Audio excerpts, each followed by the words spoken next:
کسی سے قرض لو، دو، لین دین کرو، لکھا کرو۔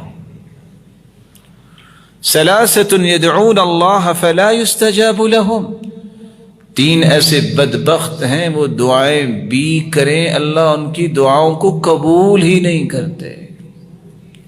رجل كان له على رجل دين فلم يشهد عليه، کسی نے قرض دیا ہے، لکھا نہیں اور گواہ نہیں بنایا، یہ دعائیں بھی کرے اس کی دعائیں قبول نہیں ہوتی۔ ورجل كانت تحته امرأة سيئة الخلق فلم يطلقها، اس کی بیوی بد اخلاق ہے، نہ اسے سمجھاتا ہے، نہ اسے واعظ کرتا ہے اور نہ ہی اسے طلاق دیتا ہے، اس کی بھی دعا قبول نہیں ہوتی۔ اور اس سے بڑی بد اخلاقی کیا ہے کہ وہ نماز ہی نہیں پڑھتی۔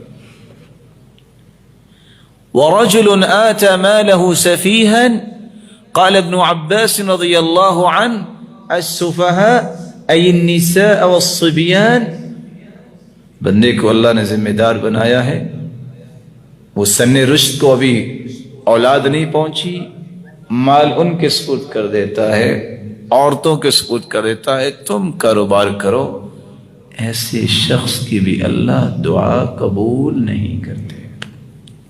بہت اچھا ہے جنازے کے وقت اعلان ہوتا ہے کہ ہم ذمہ دار ہیں، کو لین دین ہو، لیکن اس سے اچھا یہ ہے ما من مسلم یبیت لیلتین الا ووصیته مکتوبۃ عنده، 2 دن نہیں گزرنے چاہیے وصیت لکھی ہونی چاہیے، میں نے یہ اس سے لیا ہے، میں نے اس کو دیا ہے اور یہ میرے معاملات ہیں۔